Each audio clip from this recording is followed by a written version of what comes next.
ना हुण ये दो जो है, हुण मैं तुहानूं दसदा, देखो बेटा, न्यूक्लीयर रिएक्टर अपना अज दा टॉपिक, ਆਪਾਂ ਨੇ दो टॉपिक ਆਪਾਂ पढ़े, एक आपने पढ़ना सीगा radioactivity, we have completed that now, ते एक अपने कोले आ गया न्यूक्लीयर रिएक्शंस। हुण मैं तुहानूं दस रहा सी कि न्यूक्लीयर रिएक्शंस ये वो रिएक्शंस ने जिहड़े एक्चुअल दे विच बहुत ज़्यादा हानिकारक ने। वैसे तो रेडियो एक्टिविटी वाले भी कोई घट हानिकारक नहीं गे, इन्हां दे नाल ही रेडियो एक्टिविटी के कारण ही मैडम क्यूरी ते जिहड़े तुसीं पढ़े होने आ, उन्हां दे हसबैंड जिहड़े सीगे, दोनों हसबैंड वाइफ नूं कैंसर हो गया सीगा because they were experimenting on radioactivity, ते उन्हां दी डेथ विद कैंसर हुई है। क्यों? क्योंकि उन्होंने जो इन्हां दे कोले रहिंदे सी तां अल्फा पार्टिकल ते गामा रेडिएशन उन्हां दे आर पार जांदियां रहिंदियां सी, तां जिहदे करके उन्हां नूं कैंसर हो गया। And only then human being found that these things can cause cancers. ठीक है ना? ते चलो शहीदी है अगलियां दी, बहुत वड्डा काम करके गए ने। ते रेडियो एक्टिविटी ते न्यूक्लीयर रिएक्शन च बेटा एक जिहड़ा मेन फर्क है, वो फर्क की है? Radio activity is a spontaneous decay. Spontaneous decay मतलब आपे हुंदा है, आपां कुछ नहीं करते। यूरेनियम मेरे कोले पिया सीगा जी, 1 किलो यूरेनियम पिया सी, मैं घंटे बाद आया तो अद्धा किलो थोरियम बन चुकिया सी, ते अद्धा किलो ही यूरेनियम अपने कोले शेष बचिया रह गया। इनू किने छेड़िया? असीं तां नहीं छेड़िया जी, आपां तां पूड़ी बना के दराज च रखिया होया सीगा, असीं कुछ नहीं किया। बट ये अल्फा पार्टिकल इत्थों दी लीक होए, इन्हां दी पेनीट्रेशन पावर बहुत ज़्यादा सी, सिल्वर फॉइल दे विचों पार होए, सिल्वर फॉइल काली पै गई, ऑटोमैटिकली सारा काम होया, असीं कुछ नहीं किया। So this is spontaneous decay. But जदों मैं न्यूक्लीयर रिएक्शंस की गल करूंगा तो they are not spontaneous, they are non spontaneous. जिहड़े स्पॉन्टेनियस प्रोसैस होंदे आ, इहदे विच कोई बहुती ज़्यादा हीट नहीं आती, आती है बट कोई बहुती ज़्यादा हीट नहीं आती। ये बिल्कुल ही इहनूं नॉन वायोलेंट कह सकते हैं। कोई एक्सप्लोजन नहीं होया, नो एक्सप्लोजन, नो एनर्जी। लेकिन जिहड़ा आ वाला है, जे इहनूं छेड़ लिया तो फिर काम सर गया अपना। एडा तगड़ा एक्सप्लोजन होगा कि दिल्ली तक आवाज होगी। It is that big. ते ये जिहड़ा एक्सप्लोजन ने, some similar kind of explosion are taking place on sun and on other stars, जितों दी आपां नूं बहुत सारी एनर्जी मिलती है, वो इस तरह के एक्सप्लोजन के करके ही एनर्जी मिल रही है। हुण आपां इस तरह के जिहड़े एक्सप्लोजन ने, इन्हां नूं आपदी लैब च करना चाहुंदे आ, अपने थर्मल पावर प्लांट जिहड़े ने उन्हां च करना चाहुंदे आ। मैं तुहानूं अगे दसूंगा डिटेल च। थर्मल पावर प्लांट की जिहड़ी दीवार हुंदी है ना, जिहदे विच एक्सप्लोजन हुंदा है, वो जिहड़ी दीवार है वो 3 के 4 मीटर चौड़ी हुंदी है। 3-4 मीटर चौड़ी। तुहाडा कमरा है जिहदे विच तुसीं बैठे हो ना, वो 4 मीटर चौड़ा नहीं होना। ठीक है ना? जे 4 मीटर चौड़ा तो देख लोगे 3-4 मीटर कितना होंदा है, 3-4 मीटर हो सकता। 3-4 मीटर चौड़ी जिन्ना कमरा है, एडी चौड़ी दीवार, वो भी कंक्रीट की बनी हुई होंदी है। इन्नी ज्यादा खतरनाक चीज है ये। ठीक है ना? So now we are going to study that thing. हुण आपां न्यूक्लीयर रिएक्शंस दो तरह के पढ़े सीगे बेटा, एक न्यूक्लीयर फिजन ते एक न्यूक्लीयर फ्यूजन।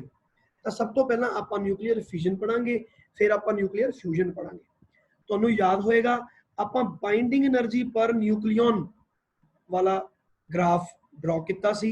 अपने कोले वो ग्राफ कुछ इस तरह का बनिया सी। ते आपां क्या कि इन्हां सारियां दी तां जी फिजन हुंदी है, जिहड़े इधरले पार्टिकल्स ने, ते जिहड़े इधरले ने उन्हां दी फ्यूजन हुंदी है। ते आयरन अपने कोले सब तो वध स्टेबल हुंदा है।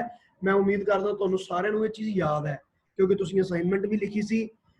उही असाइनमेंट लिखण दा नहीं फायदा, थोड़ा जिहा दिमाग च पाया करो उस चीज़ नूं, तां असाइनमेंट लिखण दा ज़्यादा फायदा। ठीक है ना? आ जिहड़ी चीज़ है अपने कोले। So now we are moving to nuclear fission. This is the reaction of nuclear fission.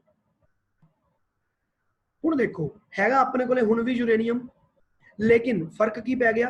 238 की जगह 235। बेटा पॉइंट टू बी नोटेड, 238 92 नूं आपां पहला 235 ते 92 च कन्वर्ट किया है। इनू आपां कहने आ एनरिचमेंट। तुसीं न्यूज़ च कदे सुनिया हो सकता है कि अफगानिस्तान ते जी यूएस ने अटैक करता, ईरान ते यूएस ने अटैक करता। उन्हें ईरान ते अटैक करने की ਪਲੈਨਿੰਗ ਸੀਗੀ ਯੂਐਸ ਦੀ, ਤਾਂ ਅਮਰੀਕਾ ਨੇ ਕਿਹਾ ਕਿ ਸਾਨੂੰ ਇਹ ਪੁਖਤਾ ਸਬੂਤ ਮਿਲੇ ਹੋਏ ਨੇ ਕਿ ਈਰਾਨ ਇਸ ਤਰ੍ਹਾਂ ਦਾ ਯੂਰੇਨੀਅਮ ਕ੍ਰੀਏਟ ਕਰ ਰਿਹਾ ਹੈ।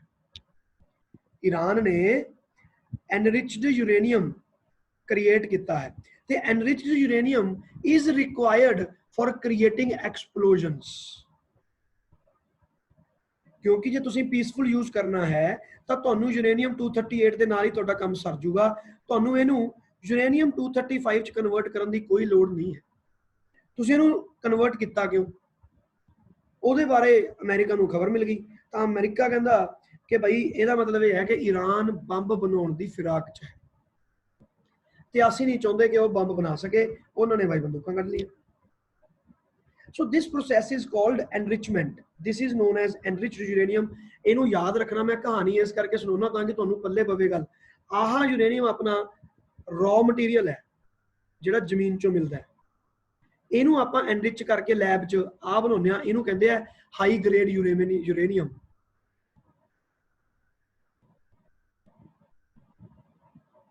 ਹਾਈ ਗ੍ਰੇਡ ਯੂਰੇਨੀਅਮ, ਜਿਹੜੇ ਹਾਈ ਗ੍ਰੇਡ ਯੂਰੇਨੀਅਮ ਹੈ, ਇਸ ਯੂਰੇਨੀਅਮ ਦੇ ਨਾਲ ਹੀ ਬੰਬ ਬਣਦੇ ਆ, ਇਹਦੇ ਨਾਲ ਹੀ ਸਾਰਾ ਕੁਝ ਹੁੰਦਾ ਹੈ। ਚਲੋ ਜੀ, ਆਪਾਂ ਬਣਾ ਲਿਆ ਯੂਰੇਨੀਅਮ 235। ਯੂਰੇਨੀਅਮ 235 ਨੂੰ ਆਪਾਂ ਨੇ ਹੁਣ ਕੀ ਕੀਤਾ, ਇੱਕ ਨਿਊਟਰੋਨ ਉਸ ਤੇ ਬੰਬਾਰਡ ਕੀਤਾ। ਵੇਟ ਅ ਮਿੰਟ, 2 ਮਿੰਟ ਬੇਟਾ। ਓਕੇ, ਤਾਂ ਦਿਸ ਇਜ਼ ਯੂਰੇਨੀਅਮ। ਹੁਣ point to be noted, radioactivity is a spontaneous process ਤੇ ਇਹਦੇ ਵਿੱਚ ਆਪਾਂ ਨੂੰ ਕੋਈ ਵੀ ਐਕਸਟਰਨਲ ਏਜੰਟ ਦੀ ਲੋੜ ਨਹੀਂ ਪੈਂਦੀ, ਲੇਕਿਨ ਜੇ ਤੁਸੀਂ ਐਕਸਪਲੋਜ਼ਨ ਕਰਨਾ ਹੈ ਤਾਂ ਤੁਹਾਨੂੰ ਇਹਦੀ ਲੋੜ ਪਏਗੀ, ਆਪਾਂ ਨੂੰ ਧੱਕਾ ਕਰਨਾ ਪੈਣਾ ਹੈ। ਜੇ ਤੁਸੀਂ ਧੱਕਾ ਕੀਤਾ ਮੂਸੇ ਵਾਲਾ ਠੀਕ ਹੈ, ਜੇ ਤੁਸੀਂ ਯੂਰੇਨੀਅਮ ਨਾਲ ਧੱਕਾ ਕੀਤਾ ਤਾਂ ਤੁਹਾਡਾ ਧੱਕਾ ਨਹੀਂ ਚੱਲਣਾ, ਤਾਂ ਯੂਰੇਨੀਅਮ ਨੇ ਫੱਟੇ ਚੱਕ ਦੇਣੇ। ਤੇ ਆ ਆਪਾਂ ਨੇ ਕੀਤਾ ਧੱਕਾ ਤੇ ਯੂਰੇਨੀਅਮ ਚੱਕਦੇ ਫੱਟੇ, ਯੂਰੇਨੀਅਮ ਐਕਸਪਲੋਡ ਕਰ ਗਿਆ and it has now divided itself into 2 parts, one is barium and one is krypton। ਇਹਨੂੰ ਆਪਾਂ ਕਹਿੰਦੇ ਆ ਯੂਰੇਨੀਅਮ ਟਾਰਗੇਟ ਨਿਊਕਲੀਆਈ। ਇਹ ਟਾਰਗੇਟ ਨਿਊਕਲੀਆਈ ਤੇ ਇਹਨਾਂ ਦੋਵਾਂ ਨੂੰ ਆਪਾਂ ਕਵਾਂਗੇ daughter nuclei. So this target nuclei ਵੀ convert itself into 2। Binding energy ਵਾਲਾ ਕਰਵ ਯਾਦ ਕਰੋ ਬੇਟਾ, ਮੈਂ ਤੁਹਾਨੂੰ ਉਦੋਂ ਦੱਸਿਆ ਸੀ ਬਾਈਂਡਿੰਗ એનર્ਜੀ ਵਾਲੇ ਕਰਵ ਦੇ ਵਿੱਚ ਕਿ ਆਪਣਾ ਉਹ ਨਿਊਕਲੀਅਸ ਵੱਡੀ ਕਲੋਨੀ ਯੂਰੇਨੀਅਮ 238 ਦੀ ਉਹਨੂੰ ਬ੍ਰੇਕ ਕਰਕੇ 2 ਛੋਟੀਆਂ ਕਲੋਨੀਆਂ ਬਣਾ ਦਿਓ। ਉਵੇਂ ਹੀ ਇਹਨਾਂ ਨੇ 2 ਛੋਟੀਆਂ ਕਲੋਨੀਆਂ ਬਣਾਤੀਆਂ। ਦੇਖ ਕੇ ਸੋਚ ਕੇ ਦੇਖੋ, ਕਿੱਥੇ 235 ਕਰਤੇ, ਕਿੱਥੇ 92 ਤੇ 141। ਬੇਰੀਅਮ and this is krypton, barium and krypton। but ਇਹਨੂੰ ਤਾਂ ਇਹ ਤਾਂ ਹੋ ਗਿਆ ਡਾਟਰ ਨਿਊਕਲੀਅਸ, ਇਹ ਤਾਂ ਆਪਣਾ basically kind of waste material ਆ ਗਿਆ ਇਸ ਰਿਐਕਸ਼ਨ ਦਾ, ਵੀ ਆਪਣੇ ਕੋਲੇ ਐਕਸਟਰਾ ਬਚੇ ਰਹਿ ਗਏ, ਜੇ ਇਹਦਾ ਕੁਝ ਕਰਨਾ ਤਾਂ ਕਰ ਲਓ, ਨਹੀਂ ਤਾਂ ਗੱਲ ਵੱਖਰੀ ਹੈ। ਲੇਕਿਨ ਇਹਦੇ ਨਾਲ ਆਪਾਂ ਨੂੰ ਭਿਅੰਕਰ ਮਟੀਰੀਅਲ ਹੋਰ ਮਿਲ ਗਿਆ, 3 ਨਿਊਟਰੋਨ ਹੋਰ ਮਿਲ ਗਏ। ਇੱਕ ਨਿਊਟਰੋਨ ਨੇ ਤੁਹਾਡਾ ਬਾਈ ਜੀ ਐਕਸਪਲੋਜ਼ਨ ਕੀਤਾ ਤੇ 3 ਨਵੇਂ ਨਿਊਟਰੋਨ ਨੂੰ ਜਨਮ ਦਿੱਤਾ। ਮਤਲਬ ਤੁਸੀਂ ਮੰਨ ਲਓ ਕਿਤੇ ਤੇਲ ਪਾ ਕੇ ਅੱਗ ਲਾਈ, ਆਪਾਂ ਤੇਲ ਦੀ ਇੱਕ ਬੋਤਲ ਪਾ ਕੇ ਅੱਗ ਲਾਈ ਤੇ ਉਸ ਅੱਗ ਦੇ ਵਿੱਚੋਂ 3 ਬੋਤਲਾਂ ਜਿੰਨਾ ਤੇਲ ਨਿਕਲਿਆ ਬਾਹਰ ਹੋਰ ਆ ਗਿਆ। ਅੱਗ ਤਾਂ ਲੱਗ ਹੀ ਗਈ, 3 ਤੇਲ ਦੀਆਂ ਬੋਤਲਾਂ ਹੋਰ ਆ ਗਈਆਂ ਜਿਹੜੀਆਂ ਕਿ ਉਸ ਅੱਗ 'ਚ ਆਪੀ ਪੈ ਗਈਆਂ। ਤੇ ਜਦੋਂ ਉਹ ਵੀ ਫੁੱਕ ਗਈਆਂ ਤਾਂ ਤੁਸੀਂ ਸੋਚ ਕੇ ਦੇਖੋ ਕਿ ਇੱਕ ਬੋਤਲ ਅੱਗੇ 3 ਤੇਲ ਦੀਆਂ ਬੋਤਲਾਂ ਹੋਰ ਬਣਾਉਗੀ। ਟੋਟਲ ਆਪਣੇ ਕੋਲੇ ਇਸ ਵਾਰ 9 ਬੋਤਲਾਂ ਜਿੰਨਾ ਤੇਲ, 9 ਲੀਟਰ ਤੇਲ ਉਸ ਅੱਗ 'ਚ ਆਪੇ ਪੈ ਜਾਊਗਾ। This is chain reaction. ਆਪਣੇ ਕੋਲੇ ਇੱਕੋ ਨਿਊਟਰੋਨ ਸੀਗਾ and this neutron has given birth to 3 more nuclear neutrons and these neutrons will go and react with another uranium। 3 uranium ਹੋਰ ਇਹਨਾਂ ਨੇ ਪਟਾਕਾ ਪਾਤਾ।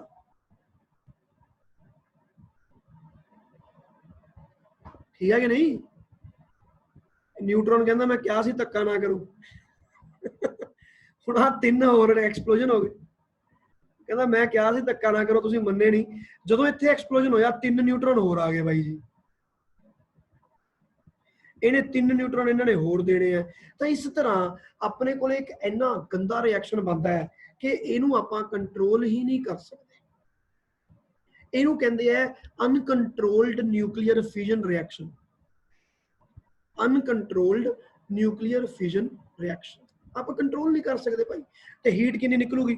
ਉਹ ਬਾਈ ਜੀ ਹੀਟ ਤਾਂ ਪੁੱਛੋ ਹੀ ਨਾ, ਇੱਕ ਰਿਐਕਸ਼ਨ ਤੇ ਇੰਨੀ ਹੀਟ ਨਿਕਲੂਗੀ ਤੇ ਇੱਥੇ ਤਾਂ ਪਤਾ ਹੀ ਨਹੀਂ, ਅਣਗਿਣਤ ਰਿਐਕਸ਼ਨ ਹੋਣੇ ਆ ਤੇ ਅਣਗਿਣਤ ਹੀ ਹੀਟ ਨਿਕਲੂਗੀ, ਜਿਹਦੇ ਕਰਕੇ ਨਿਊਕਲੀਅਰ ਬੰਬ, ਸੋਚ ਕੇ ਦੇਖੋ 1945 ਚ ਇੰਨੇ ਪੁਰਾਣੇ ਜ਼ਮਾਨੇ ਵਿੱਚ ਜਾਪਾਨ 'ਚ ਇੱਕ ਬੰਬ ਸਿੱਟਿਆ, ਪੂਰੇ ਦਾ ਪੂਰਾ ਸ਼ਹਿਰ ਤਬਾਹ ਹੋ ਗਿਆ। ਸੋਚ ਕੇ ਦੇਖੋ ਕਿੰਨੀ ਜ਼ਿਆਦਾ ਹੀਟ ਹੈ।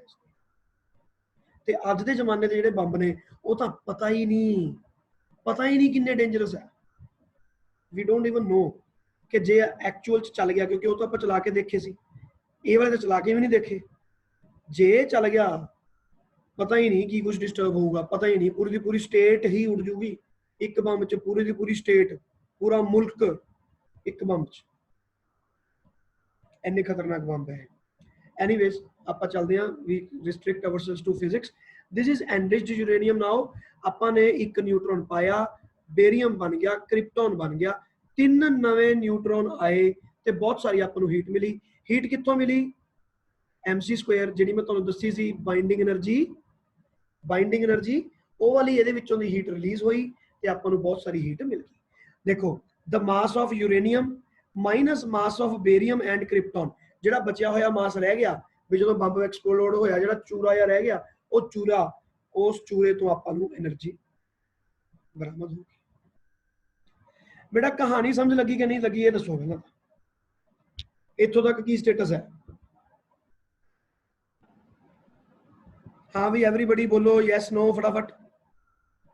Yes sir. Yes sir. Yes sir. Good, very good. Anybody कोई नो सर वाला? अमरजीत, कोई भी? सुमित? Yes sir. ਲੱਗੀ ਸਮਝ। ਬਹੁਤ ਵਧੀਆ। ਚਲੋ ਹੁਣ ਦੇਖੋ, ਹੁਣ ਆਪਾਂ ਤਾਂ ਕਹਿਤਾ ਕਿ ਯਾਰ ਇਹ ਤੋਂ ਬੇਰੀਅਮ ਬਣ ਜਾਊਗਾ, ਕ੍ਰਿਪਟੋਨ ਬਣ ਜੂ, ਕੀ ਇਹ ਹਮੇਸ਼ਾ ਬਣੂਗਾ? ਨਹੀਂ, ਇਹ ਵੀ ਡਿਪੈਂਡ ਕਰੂਗਾ। ਇਸ ਯੂਰੇਨੀਅਮ ਦੀ ਆਪਦੀ ਮਨਮਰਜ਼ੀ ਹੈ, ਆਹ ਵਾਲਾ ਰਿਐਕਸ਼ਨ ਵੀ ਬਣ ਸਕਦਾ, ਜ਼ੈਨਨ ਸਟ੍ਰੈਡਨ, 2 ਨਿਊਟਰੋਨ ਤੇ ਹੀਟ, ਇਹ ਵੀ ਬਣ ਸਕਦਾ। ਤਾਂ ਇਹ ਇੱਕ ਬਹੁਤ ਕੰਪਲੈਕਸ ਰਿਐਕਸ਼ਨ ਹੈ। We are not going into details. ਜਦੋਂ ਤੁਸੀਂ ਇੰਜੀਨੀਅਰ ਬਣ ਜਾਓਗੇ ਡਿਟੇਲ ਚ ਜਾਓਗੇ। ਪ੍ਰੈਜ਼ੈਂਟਲੀ ਤੁਸੀਂ ਜੇ ਯਾਦ ਕਰਨਾ ਚਾਹੁੰਦੇ ਹੋ ਤਾਂ ਆਹ ਵਾਲਾ ਇੱਕ ਰਿਐਕਸ਼ਨ ਯਾਦ ਕਰ ਲਓਗੇ ਤਾਂ it will be more than enough. ਇਦੋਂ ਵੱਧ ਦੀ ਲੋੜ ਨਹੀਂ। ਹੁਣ ਚੱਲਦੇ ਆਪਾਂ ਇਹ ਤੋਂ ਅੱਗੇ। ਹੁਣ ਦੇਖੋ ਕੀ ਕੀ ਟਰਮਸ ਨੇ। ਕਿਊ ਵੈਲਿਊ, ਜਿਹੜਾ ਆ ਵਿੱਚ ਕਿਊ ਲਿਖਿਆ ਹੁੰਦਾ ਨਾ, ਇਹਨੂੰ ਆਪਾਂ ਕਹਿੰਦੇ ਕਿਊ value. amount of energy released and or absorbed in a nuclear reaction is called Q value। exergic reaction, ਇਹ ਤੁਹਾਨੂੰ ਪਤਾ ਹੀ ਹੈ, ਆਪਾਂ ਕੈਮਿਸਟਰੀ ਚ ਕਰਦੇ ਹਾਂ। ਐਗਜ਼ੋਥਰਮਿਕ ਤੇ ਐਂਡੋਥਰਮਿਕ ਕਿੱਥੇ ਹੈ? ਹਾਂਜੀ ਸਰ। ਐਗਜ਼ੋਥਰਮਿਕ ਦੇ ਵਿੱਚ ਹੀਟ ਆਪਾਂ ਨੂੰ ਬਾਹਰ ਨਿਕਲਦੀ ਹੈ, ਐਂਡੋਥਰਮਿਕ ਚ ਹੀਟ ਆਪਾਂ ਨੂੰ ਦੇਣੀ ਪੈਂਦੀ ਹੈ। ਤੇ ਇਹਨਾਂ ਦੇ ਵਿੱਚ ਕੀ ਫਰਕ ਹੈ? ਵਾਈ ਇਟ ਇਜ਼ ਐਕਸੋਅਰਜਿਕ ਤੇ ਦਿਸ ਇਜ਼ ਥਰਮਿਕ। ਇਹ ਬੇਟਾ ਨਿਊਕਲੀਅਰ ਰਿਐਕਸ਼ਨ ਨਹੀਂ ਹੁੰਦਾ, ਇਹ ਕੈਮੀਕਲ ਰਿਐਕਸ਼ਨ ਹੁੰਦਾ। ਜਿਹੜੇ ਤੁਸੀਂ ਕੈਮਿਸਟਰੀ ਚ ਪੜ੍ਹਦੇ ਹੋ ਦੇ ਆਰ ਕੈਮੀਕਲ ਰਿਐਕਸ਼ਨਸ। ਉਦੋਂ ਆਪਾਂ ਕਹਿੰਦੇ ਆ ਐਗਜ਼ੋਥਰਮਿਕ ਤੇ ਐਂਡੋਥਰਮਿਕ। ਤੇ ਜਦੋਂ ਆਪਾਂ ਗੱਲ ਕਰੀਏ ਨਿਊਕਲੀਅਰ ਰਿਐਕਸ਼ਨਸ ਦੀ, ਚਾਹੇ ਤੁਸੀਂ ਫਿਜ਼ਿਕਸ ਚ ਪੜ੍ਹੋ ਤੇ ਚਾਹੇ ਤੁਸੀਂ ਪੜ੍ਹੋ ਕੈਮਿਸਟਰੀ ਚ, ਫਰਕ ਨਹੀਂ ਪੈਂਦਾ। ਵੀ ਕਾਲ ਇਟ ਐਗਜ਼ੋਅਰਜਿਕ ਐਂਡ ਐਂਡੋਅਰਜਿਕ ਰਿਐਕਸ਼ਨ। ਠੀਕ ਹੈ ਨਾ, ਜਦੋਂ ਨਿਊਕਲੀਅਰ ਰਿਐਕਸ਼ਨ ਚ ਚਲਾ ਗਿਆ। ਫਿਰ ਆਪਣੇ ਕੋਲੇ ਆਂਦਾ ਬੇਟਾ ਮਲਟੀਪਲੀਕੇਸ਼ਨ ਫੈਕਟਰ। ਇਹਦਾ ਮਤਲਬ ਹੈ ਕਿ ਜੀ ਕਿੰਨੇ ਨਿਊਟਰੋਨ ਤੁਸੀਂ ਯੂਜ਼ ਕੀਤੇ ਤੇ ਕਿੰਨੇ ਨਵੇਂ ਨਿਊਟਰੋਨ ਪੈਦਾ ਕੀਤੇ। ਹੁਣ ਜਿਵੇਂ ਆਪਣੇ ਕੇਸ ਦੇ ਵਿੱਚ 3 ਨਵੇਂ ਪੈਦਾ ਹੋ ਰਹੇ ਸੀ ਤੇ 1 ਆਪਾਂ ਦਿੱਤਾ ਸੀ, ਤਾਂ ਮਲਟੀਪਲੀਕੇਸ਼ਨ ਫੈਕਟਰ ਹੋ ਗਿਆ 3। ਤਾਂ ਆਪਾਂ 3 ਦੀ ਮਲਟੀਪਲਾਈ ਕਰਾਂਗੇ ਕਿ ਮੈਂ ਜੀ 1 ਨਿਊਟਰੋਨ ਦਿੱਤਾ, ਜਦੋਂ ਇਹ ਕੰਜ਼ਿਊਮ ਹੋ ਗਿਆ ਤਾਂ 3 ਨਿਊਟਰੋਨ ਆ ਗਏ। ਜਦੋਂ ਇਹ ਕੰਜ਼ਿਊਮ ਹੋ ਗਏ ਤਾਂ 3 ਮਲਟੀਪਲਾਈ ਬਾਈ 3 ਨਵੇਂ 9 ਆ ਗਏ। ਜਦੋਂ ਇਹ 9 ਦੇ 9 ਕੰਜ਼ਿਊਮ ਹੋ ਗਏ 27 ਆ ਗਏ। You can see step 1, step 2, step 3, 27। ਤੇ ਜੇ 27 ਦੇ ਉੱਤੇ ਵੀ ਮੈਂ 3 ਕਰਦੇ ਹਾਂ ਤਾਂ 81। 1 2 3 4 ਚੌਥੇ ਸਟੈਪ ਦੇ ਵਿੱਚ 81 ਐਕਸਪਲੋਜਨ ਹੋਣਗੇ। 81 ਐਕਸਪਲੋਜਨ ਚੌਥੇ step the. So this is really very dangerous and this is multiplication factor. ਹੁਣ ਇਸ ਕੇਸ ਤਾਂ ਆਪਣੇ ਕੋਲ ਆ ਗਿਆ ਆਨਸਰ 3। ਤੇ ਜੇ ਮੰਨ ਲਓ ਮੇਰੇ ਕੋਲ ਆਹ ਰਿਐਕਸ਼ਨ ਹੁੰਦਾ, ਫਿਰ ਆਪਣੇ ਕੋਲ ਇੱਥੇ 2 ਹੀ ਬਣੇ ਤਾਂ ਇੱਥੇ ਆਪਣੇ ਕੋਲੇ ਬੰਨੇ ਸੀ 2 ਡਿਵਾਈਡਡ ਬਾਈ 1 2। ਆਪਾਂ ਕਹਾਂਗੇ ਸਰ ਮਲਟੀਪਲੀਕੇਸ਼ਨ ਫੈਕਟਰ ਜਿਹੜਾ ਹੈ ਉਹ 2 ਹੈ। ਤਾਂ ਆਪਣੇ ਜਿਹੜੇ ਐਕਚੁਅਲ ਚ ਨਿਊਕਲੀਅਰ ਰਿਐਕਸ਼ਨਸ ਹੁੰਦੇ ਆ ਉਹਨਾਂ ਦਾ ਮਲਟੀਪਲੀਕੇਸ਼ਨ ਫੈਕਟਰ 2.3 2.5 ਇਸ ਤਰ੍ਹਾਂ ਆਪਣੇ ਕੋਲੇ ਬਣਦੇ ਆ। ਠੀਕ ਹੈ ਵੀ ਅੱਧਾ ਪਚੱਧਾ ਜਾਂ ਚੱਲੀ ਜਾਂਦਾ ਸਮਾਨ ਵਿੱਚ ਹੀ ਤੁਰੀ ਜਾਂਦਾ, ਵਿੱਚ ਹੀ ਆ ਜ਼ੈਨਨ ਬਣੀ ਜਾਂਦਾ, ਵਿੱਚ ਹੀ ਬੇਰੀਅਮ ਬਣੀ ਜਾਂਦਾ, ਸਭ ਕੁਝ ਵਿੱਚ ਹੀ ਚੱਲੀ ਜਾਂਦਾ।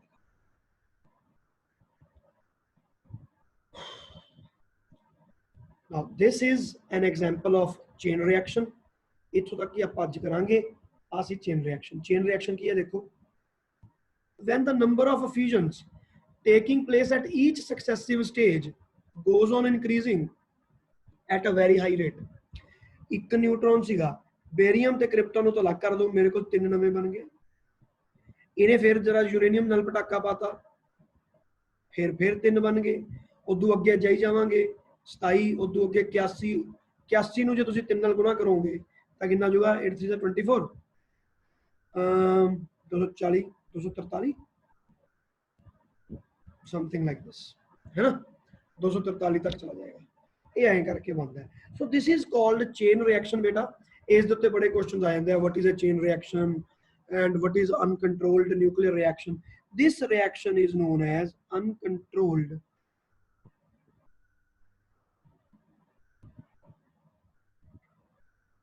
nuclear fission reaction। uncontrolled nuclear fission reaction ਕਿਉਂਕਿ ਆਪਾਂ ਇਹਦੇ ਵਿੱਚ ਕਿਸੇ ਨੂੰ ਵੀ ਕੰਟਰੋਲ ਕਰਨ ਦੀ ਕੋਸ਼ਿਸ਼ ਨਹੀਂ ਕੀਤੀ। ਕੰਟਰੋਲ ਹੁੰਦੇ ਆ, ਇਹ ਆਪਾਂ ਕੱਲ ਕਰਾਂਗੇ ਕੰਟਰੋਲਡ ਨਿਊਕਲੀਅਰ ਰਿਐਕਸ਼ਨ। ਅੱਜ ਦੇ ਵਾਸਤੇ ਆਪਾਂ ਇੱਥੋਂ ਤੱਕ ਹੀ ਕਰਨਾ ਹੈ। ਆ ਗਿਆ ਆਪਣਾ ਅਨਕੰਟਰੋਲਡ ਫਿਜ਼ਨ ਰਿਐਕਸ਼ਨ। ਬੇਟਾ ਕਿਸੇ ਨੂੰ ਕੋਈ ਡਾਊਟ ਹੈ ਤਾਂ ਪੁੱਛ ਸਕਦੇ ਹੋ, ਅਦਰਵਾਈਜ਼ ਅੱਜ ਦੀ ਕਲਾਸ ਆਪਾਂ ਇੱਥੇ ਹੀ ਖਤਮ ਕਰਾਂਗੇ। ਤੇ ਆ ਨਿਊਕਲੀਅਰ ਰਿਐਕਟਰ ਹੈ, ਇੰਨੀ ਕੁ ਰਹਿ ਗਿਆ, ਵੈਸੇ ਕਰ ਹੀ ਦੀ ਅੱਜ ਹੀ ਖਤਮ। ਟਾਈਮ ਕਿੰਨਾ ਰਹਿ ਗਿਆ, 12:50 ਹੋ ਗਏ ਹੈ ਤੇ ਬਾਕੀ ਬੱਚਿਆਂ ਦੀ 1 ਵਜੇ ਕਲਾਸ ਹੁੰਦੀ ਹੈ, ਇਸ ਕਰਕੇ ਆਪਾਂ ਇਹਨੂੰ ਅੱਜ ਨਹੀਂ ਸ਼ੁਰੂ ਕਰਾਂਗੇ। We will do it tomorrow. ਤਾਂ ਅੱਜ ਦੇ ਵਾਸਤੇ ਇੰਨਾ ਹੀ। 2 ਕਲਾਸਾਂ ਆਪਣੀਆਂ ਹੋ ਚੁੱਕੀਆਂ ਨੇ ਬੇਟਾ। ਇਸ ਚੀਜ਼ ਨੂੰ ਤੁਸੀਂ ਰਿਵਾਈਜ਼ ਕਰ ਲੈਣਾ ਹੈ। ਤੁਹਾਨੂੰ ਕੋਈ ਵੀ ਡਾਊਟ ਹੋਵੇ ਮੈਨੂੰ ਤੁਸੀਂ WhatsApp ਤੇ ਵੀ ਪੁੱਛ ਸਕਦੇ ਹੋ, ਕਹਿ ਸਕਦੇ ਹੋ, ਦੱਸ ਸਕਦੇ ਹੋ। ਜਿਹੜੇ ਨਵੇਂ ਬੱਚੇ ਆਏ ਹੈ ਤੁਸੀਂ ਬੇਟਾ ਜੋ ਆਪਣਾ Google ਕਲਾਸਰੂਮ ਐਪ ਤੇ ਪ੍ਰੋਗਰਾਮ ਹੈ ਉਹਦੇ ਵਿੱਚ ਜੁੜ ਕੇ ਰਹਿਣਾ। ਸਾਰੇ ਵੀਡੀਓਜ਼ ਮੈਂ YouTube ਤੇ ਅਪਲੋਡ ਕਰਦੇ ਹੋਏ ਉਹਦੇ ਵਿੱਚ ਮੈਂ ਅਪਲੋਡ ਕਰ ਦਿੰਦਾ ਹੁੰਦਾ, ਤਾਂ ਉੱਥੋਂ ਤੁਸੀਂ ਐਕਸੈਸ ਕਰ ਸਕਦੇ ਹੋ। ਅਦਰਵਾਈਜ਼ YouTube ਚੈਨਲ 'ਚ ਤੁਹਾਨੂੰ ਕੁਝ ਨਹੀਂ ਮਿਲਣਾ। ਤਾਂ Google ਕਲਾਸਰੂਮ ਐਪ 'ਚ ਜਾ ਕੇ ਤੁਹਾਨੂੰ ਵੀਡੀਓ ਦੇਖਣੀ ਪੈਣੀ ਹੈ। ਆਹ ਜਿਹੜਾ PDF ਹੈ ਤੁਹਾਨੂੰ Google ਕਲਾਸਰੂਮ ਐਪ 'ਚ ਆਲਰੇਡੀ ਮਿਲਿਆ ਹੋਇਆ ਹੈ। ਮੈਂ ਉਮੀਦ ਕਰਦਾ ਕਿ ਇਸ ਤੋਂ ਪਹਿਲਾਂ ਦੇ ਵੀਡੀਓ ਤੁਸੀਂ ਦੇਖਣੇ ਸ਼ੁਰੂ ਕਰਤੇ ਹੋਣੇ ਆ। ਠੀਕ ਹੈ, ਹਾਂ ਗੁੱਡ। ਬੇਟਾ ਕਿਵੇਂ ਲੱਗੇ ਵੀਡੀਓਜ਼? ਉਹ ਠੀਕ ਲੱਗੇ, ਸਮਝ ਲੱਗ ਗਿਆ? ਹਾਂਜੀ ਸਰ, ਹੋ ਗਿਆ ਸਾਰਾ ਕਲੀਅਰ ਅੱਜ। ਚਲੋ ਬਹੁਤ ਵਧੀਆ ਬੇਟਾ। ਤੇ ਆਪਾਂ ਟਾਈਮਿੰਗ ਇਹੀ ਰੱਖਾਂਗੇ ਬੇਟਾ, 12 ਵਜੇ ਦੀ ਆਪਣੀ ਸਾਰਿਆਂ ਵਾਸਤੇ 12 ਵਜੇ ਕਲਾਸ ਹੋਇਆ ਕਰੇਗੀ। We will have class like till 1 o'clock ਜਾਂ 12:45 ਜਦੋਂ ਤੱਕ ਵੀ ਆਪਾਂ ਨੂੰ ਲੋੜ ਪਏਗੀ। ਠੀਕ ਹੈ ਨਾ? ਓਕੇ ਦੈਨ, ਆਲ ਦੀ ਬੈਸਟ। ਅੱਜ ਦੀ ਅਸਾਈਨਮੈਂਟ ਪਾ ਦੂੰਗਾ ਬੇਟਾ, ਅਸਾਈਨਮੈਂਟ ਪੱਕੇ ਤੌਰ ਤੇ ਕਰਨੀ ਹੈ। ਤੇ ਮੋਹਿਤ ਤੇ ਖੁਸ਼ਵੀਨ ਤੇ ਸੁਮਿਤ, ਤੁਸੀਂ 3 ਬੱਚਿਆਂ ਦੀ ਬੇਟਾ ਆਪਣੀ ਅਸਾਈਨਮੈਂਟ ਹਜੇ ਤੱਕ ਨਹੀਂ ਆਈਆਂ। 2 ਬੱਚੇ ਤਾਂ ਚਲੋ ਆਪਣੇ ਨਵੇਂ ਆ, ਮੋਹਿਤ ਤੇ ਖੁਸ਼ਵੀਨ। ਤੇ ਸੁਮਿਤ ਬੇਟਾ ਤੂੰ PDF ਦੇ ਵਿੱਚ ਕਨਵਰਟ ਕਰਨਾ, ਮੈਂ ਤੁਹਾਨੂੰ ਦੱਸਿਆ ਸੀ, ਤੁਸੀਂ ਉਵੇਂ ਕਨਵਰਟ ਕਰਕੇ ਦੇਖਣਾ ਹੈ। ਤੇ ਬਾਕੀ ਬੱਚੇ ਮੋਹਿਤ ਤੇ ਖੁਸ਼ਵੀਨ ਤੁਸੀਂ ਰੁਕ ਜਾਓ, ਬਾਕੀ ਚਲੇ ਜਾਣਾ ਬੇਟਾ।